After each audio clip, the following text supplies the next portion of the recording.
Good evening. Lecture start करते हैं। सबसे पहला अपना टेस्ट होगा।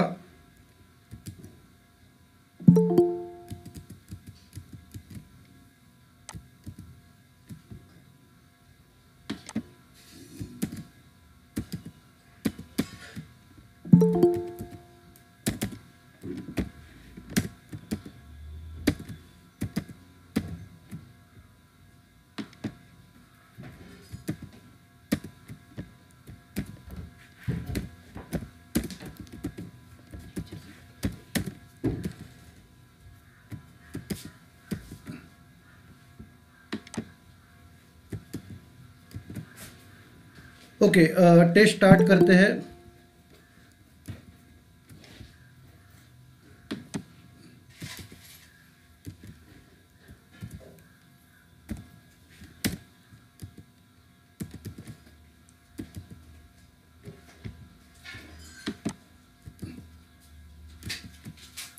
ओके, सबसे पहला क्वेश्चन है reconciliation of economic and social activities. इसके बारे में बताओ। Reconciliation of economics and social activities, इसके बारे में बताओ। फर्स्ट क्वेश्चन, सब लोग ने पढ़ाई किया है ना? आंसर बताओ। अभी तुम लोग का यूनिट टेस्ट और फाइनल एग्जाम भी आ रहा है, तो इसका आंसर बताओ। Reconciliation of economic and social objective, किसने पढ़ाई नहीं किया क्या? ओके, मैं आपको बताता हूँ। फर्स्ट पॉइंट है profit and consumer price, profit at research and development, business expansion and social interest, profit and after sale service, profit and shareholders interest,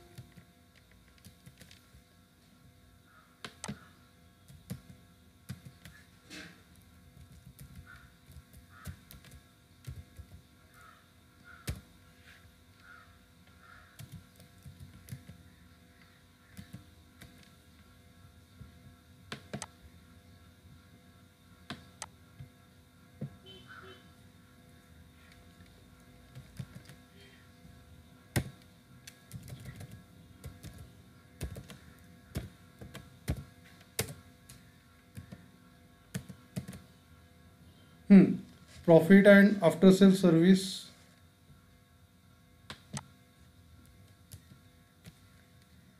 profit and after sale service, फिर profit and shareholders interest, profit and employees welfare, profit and social development, business expansion and supplier,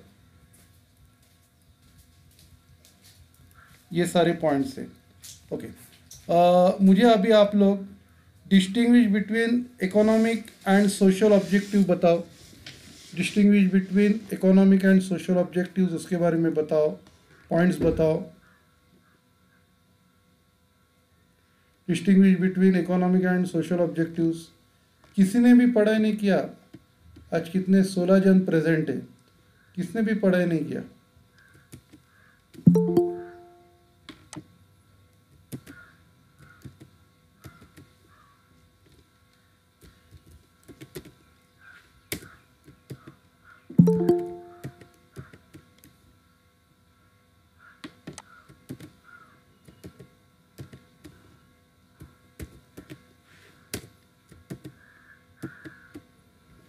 okay, तो first point है meaning, दूसरा coverage, तीसरा closure to enterprises, चौथा priority, पांचवा historical background, 6 effects benefit, 7 role, 8वां scope, 9वां effect of neglect.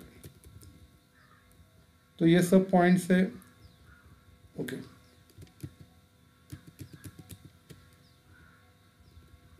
बाद में अगला क्वेश्चन है, मुझे इम्पैक्ट ऑफ लिबरलाइजेशन बताओ। इम्पैक्ट ऑफ लिबरलाइजेशन, उसके बारे में बताओ। उसमें 2 है, positive impact, negative impact. Positive impact में increase in investment, increase in economic growth, increase in FDI, increase in competition, delicensing, impact on Indian business. फिर negative impact में demand for foreign product, unemployment, industrial location, problem of delicensing, ये है। ठीक है, अभी परसों के lecture में फिर से टेस्ट होगा, आपको ग्रुप पे टाइम टेबल मिल जाएगा। अभी हम अपना लेक्चर स्टार्ट करते हैं।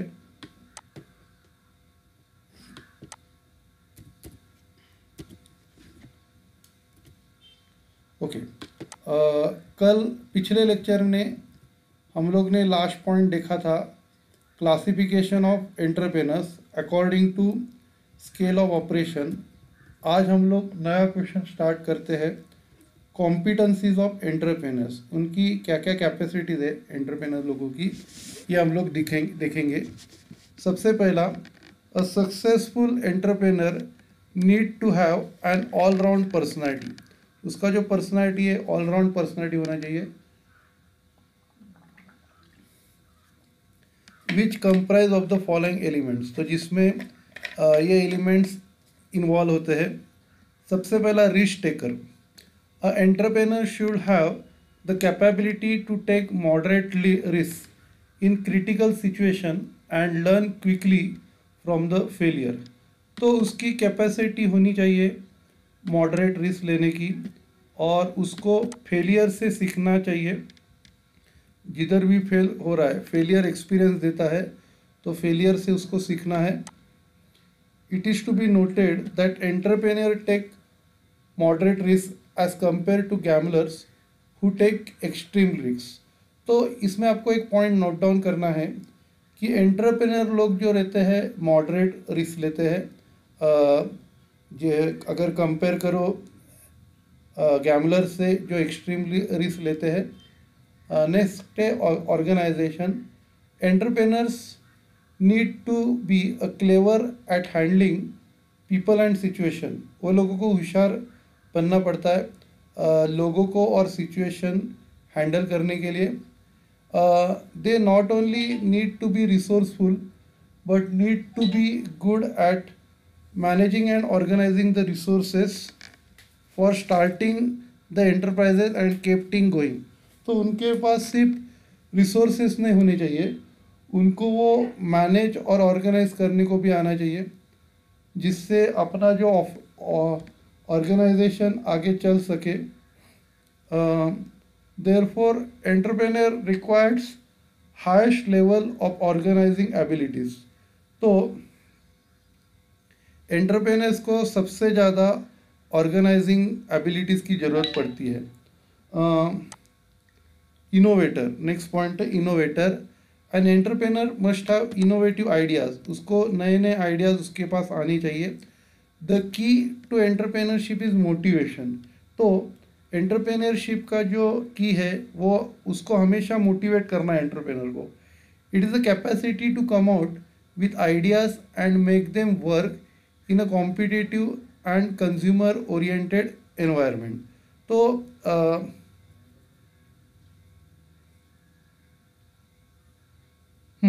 तो एंटरप्रेनर को नए नए आइडियाज़ लेके आना पड़ता है ताकि वो कॉम्पिटिटिव एनवायरनमेंट में काम कर सके, कंज्यूमर ओरिएंटेड और कॉम्पिटिटिव एनवायरनमेंट में काम कर सके। इसके लिए नया आइडियाज़ लेके उसको आना है।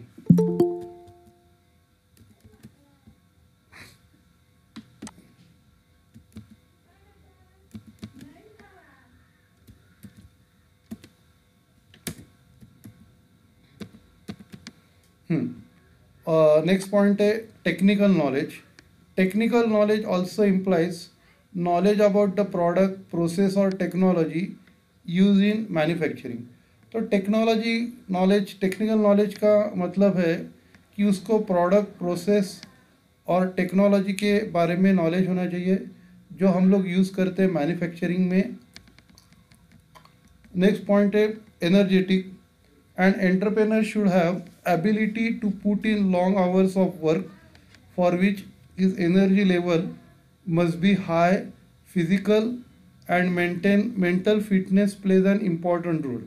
तो एंटरप्रेनर के पास कैपेसिटी होनी चाहिए घंटे बैठने के लिए, और उसका एनर्जी लेवल ज़्यादा होना चाहिए, और उसका फिज़िकल एंड मेंटल फिटनेस ये इम्पोर्टेंट रोल प्ले करता है ऑर्गेनाइजेशन बिल्डिंग में.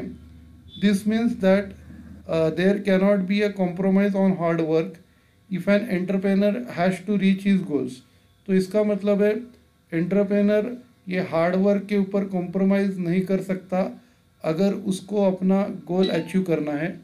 That is why he has to be perseverant and committed to his goal. इसके लिए वो प्रिजर्वेंट होना चाहिए और अपने गोल के लिए कमिटेड होना चाहिए.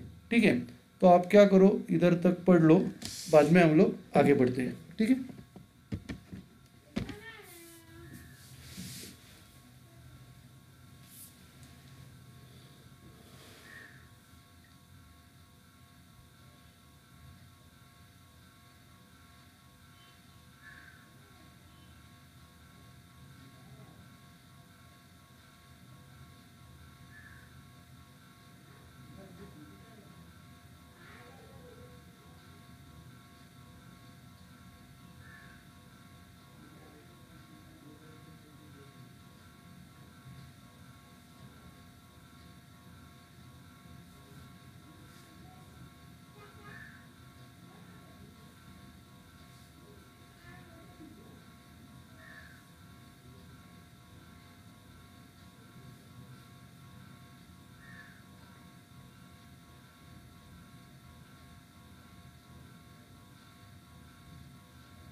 स्क्रीन नहीं दिख रहा है.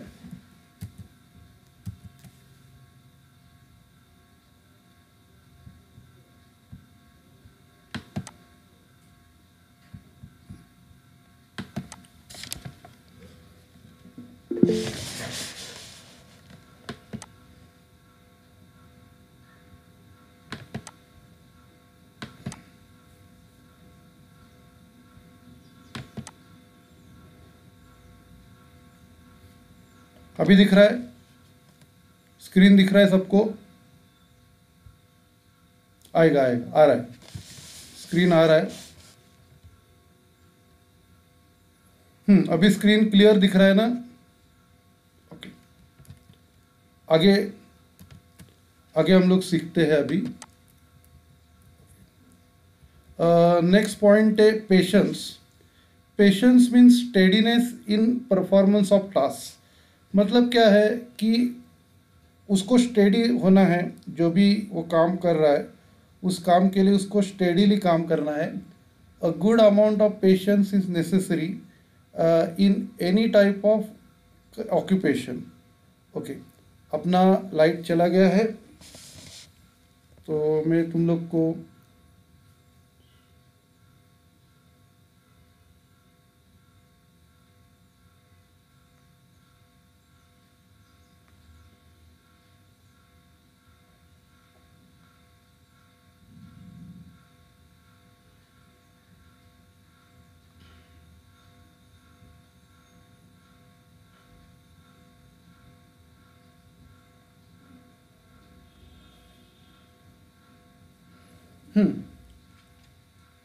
तो मैं आपको बता रहा था नेक्स्ट पॉइंट पेशेंस है. Patience means steadiness in performance of task. तो जो भी आप काम कर रहे हैं उसमें स्टेडीनेस होना चाहिए. A good amount of patience is necessary in any type of occupation. तो पेशेंस हर टाइप के ऑक्यूपेशन में होना चाहिए. Patient doesn't mean just waiting और tendency to stop working or delaying decision. तो पेशेंस मीन्स सिर्फ एक टेंडेंसी नहीं है जिसमें काम बंद करना और डिसीजन डिले करना, इसको पेशेंस नहीं बोलते. Patience means doing the work and then waiting for the result. Patience means काम करना और फिर रिजल्ट के लिए वेट करना. In other words, an entrepreneur should not wait for actions but can certainly wait for results of his efforts. तो entrepreneur को अपने एक्शंस के लिए वेट नहीं करना है, लेकिन उसके रिजल्ट्स के लिए वेट करना है. नेक्स्ट पॉइंट है decision making skills. And entrepreneur should have the ability to take and implement decision quickly but not hastily. तो उसको डिसीजन जो लेने हैं वो क्विक डिसीजन लेने हैं, लेकिन हैस्टीली घाई में नहीं लेने हैं. He is required to take minor और मेजर डिसीजन. एंटरप्रेनर को माइनर और मेजर डिसीजन लेने पड़ते हैं. A successful entrepreneur is one who takes right decision at the right time and implements it efficiently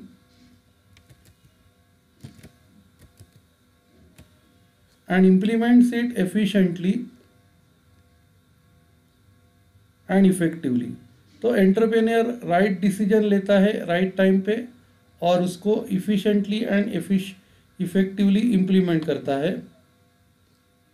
next point है human relation.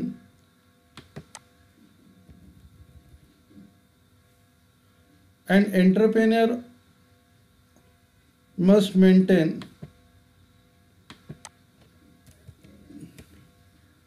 An entrepreneur must maintain good relation with customer. उसको अच्छे relations maintain करने customers के साथ. He must also maintain good relation with his employees. उसको अच्छे relations maintain करने हैं उसके एम्प्लॉयज़ के साथ भी. If he is to motivate them to perform their jobs at a high level of efficiency. अगर उसको मोटिवेट करना है एम्प्लॉयज़ को ताकि वो हाई लेवल की एफिशिएंसी अचीव कर सके. In order to maintain good human maintenance he should have emotional stability, personal relations, tactfulness and consideration. तो उसको ह्यूमन रिलेशंस मेंटेन करना है तो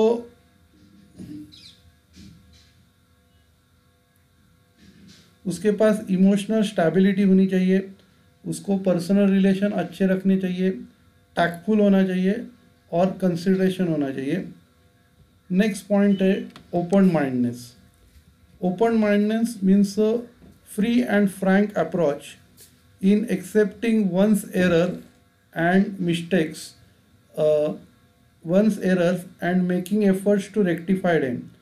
ओपन माइंडनेस का मतलब है दूसरे के बारे में फ्रैंक ओपिनियन बनाना, अपने लिए भी फ्रैंक ओपिनियन दूसरों से मांगना और अपना गलती एक्सेप्ट करना और एफर्ट्स लेना उसको रेक्टिफाई करने के लिए. A successful entrepreneur is one to constructive criticisms. तो वो constructive criticism हमेशा वो accept करता है. He is willing to learn from his past experience and mistakes and molds himself for better future. बाद में वो mold करता है अच्छे future के लिए. Next point है communication skill.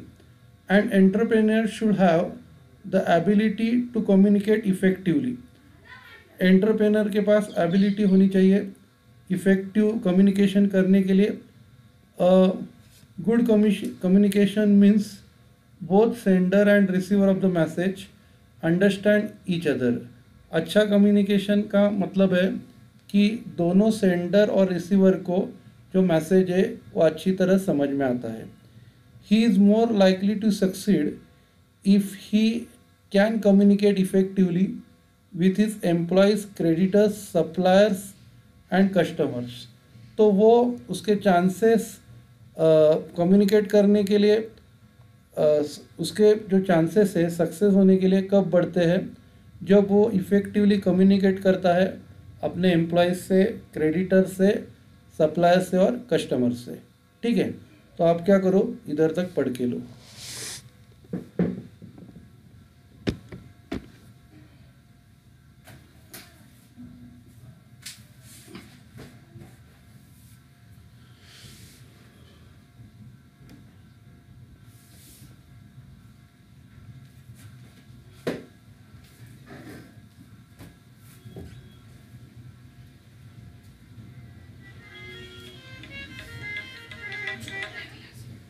हाँ बोला सर। हाँ चुकून लागला सर. हो मिळालं मिळालं.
ओके, आगे पढ़ते हैं।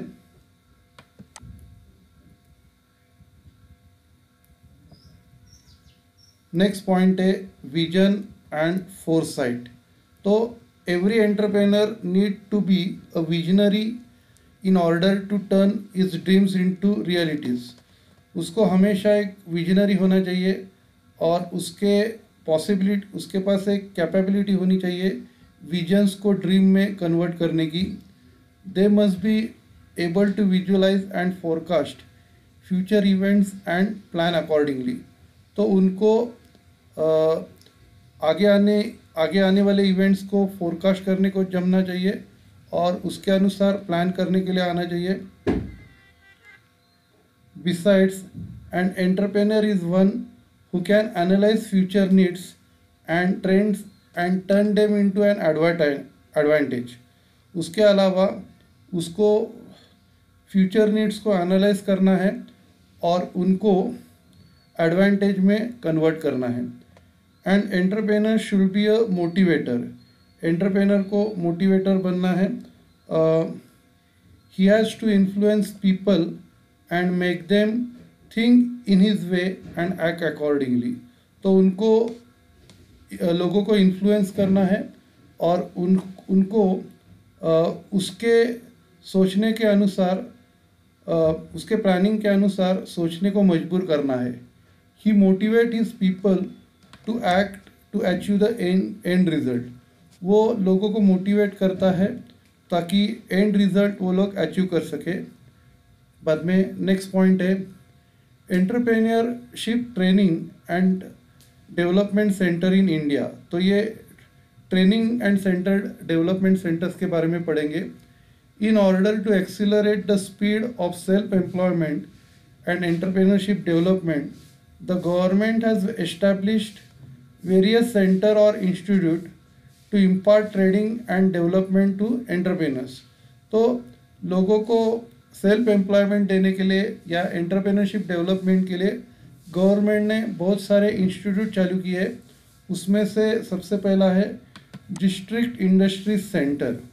The focus of attention for industrial development was mainly as large cities and state capital. पहले कैसे था कि गवर्नमेंट सिर्फ बड़े सिटीज़ और स्टेट कैपिटल के ऊपर कॉन्सेंट्रेट करती थी।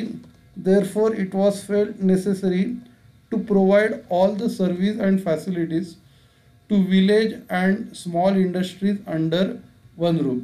तो इसके लिए एक ज़रूरत आ पड़ी कि सर्विस और फैसिलिटीज़ विलेज और स्मॉल इंडस्ट्रीज़ को भी प्रोवाइड कर सके एक रूफ के under. Accordingly the DICs were establish in 8 May 1978। तो उसके लिए DICs को एस्टेब्लिश किया 8 मई 1978 को, in order to cater to the needs of small units in rural areas। तो इसका ऑब्जेक्ट क्या है कि रूरल एरियाज के जो लोगों का जो रिक्वायरमेंट है उसको सेटिस्फाई कर सके। For every taluka in the district, industries inspectors are appointed by the government who visit the office of the Panchayat Samiti once in a week। हर एक जिले के हर एक तालुका में इंस्पेक्टर्स अपॉइंट किए गए जो विज़िट करेंगे, गवर्नमेंट ने अपॉइंट किए जो विज़िट करेंगे पंचायत समिति के ऑफिस में, हफ्ते में एक बार विज़िट करेंगे to guide the entrepreneur in order to solve their problem. Entrepreneur के प्रॉब्लम सॉल्व करने के लिए वहाँ वो जाएंगे। बाद में नेक्स्ट पॉइंट है फंक्शंस ऑफ DIC, ये क्या क्या काम करते हैं। सबसे पहला identification and development of new entrepreneurs. सबसे पहला नए एंटरप्रेन्योर्स को आइडेंटिफाई करते हैं और उनका डेवलपमेंट करते हैं। बाद में कंडक्ट्स ट्रेनिंग प्रोग्राम, वो ट्रेनिंग प्रोग्राम कंडक्ट करते हैं। आप क्या करो, इधर तक पढ़ के लो, बाद में हम लोग आगे पढ़ते हैं।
ओके, आगे बढ़ते।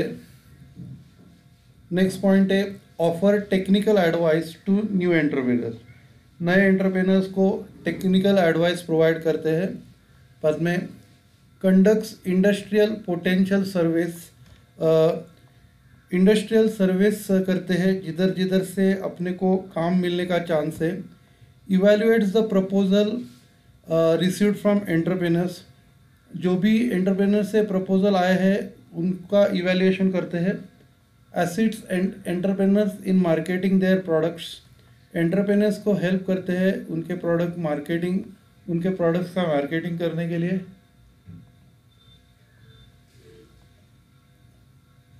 Acids export promotion of goods,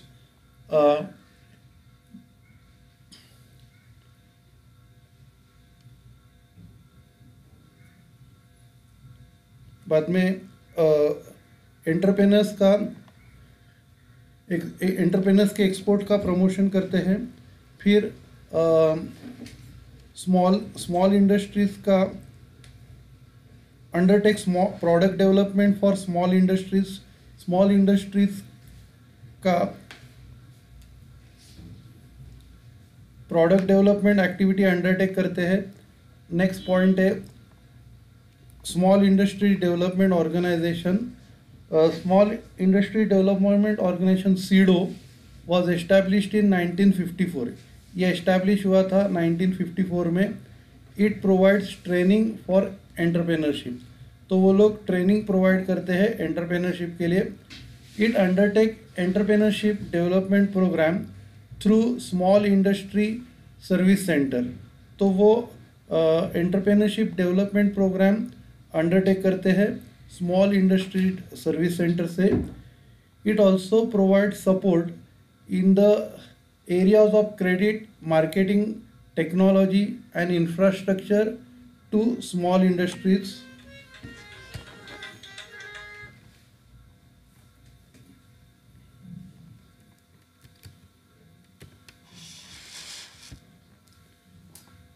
वो सपोर्ट प्रोवाइड करते हैं, जैसे क्रेडिट, सपोर्ट प्रोवाइड करते हैं मार्केटिंग, टेक्नोलॉजी, इंफ्रास्ट्रक्चर और क्रेडिट एरियाज़ में। बाद में it's provides number of facilities to small industries. वो बहुत सारी फैसिलिटीज़ प्रोवाइड करते हैं छोटे इंडस्ट्रीज़ के लिए। और वो इस प्रकार है, सबसे पहला क्वालिटी कंट्रोल एंड टेस्टिंग, उनका क्वालिटी को कंट्रोल करना और टेस्ट करना। बाद में ट्रेनिंग फॉर एंटरप्रेन्योरशिप डेवलपमेंट को ट्रेनिंग प्रोवाइड करना। Preparation of project and product profiles, project बनाना और प्रोडक्ट प्रोफाइल बनाना। बाद में technical and managerial consultancy, technical की और मैनेजरियल की कंसल्टेंसी प्रोवाइड करते हैं। बाद में असिस्टेंस फॉर एक्सपोर्ट के लिए असिस्टेंट प्रोवाइड करते हैं। बाद में पोल्यूशन एंड एनर्जी ऑडिट करते हैं पोल्यूशन और एनर्जी के, और इकोनॉमिक एंड मार्केट सर्वे। तो ये एक्टिविटीज़ करते हैं। आप क्या करो, इधर तक पढ़ लो, बाद में हम लोग ख़त्म करते हैं, ठीक है।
ठीक है, हम लोग ख़त्म करते हैं।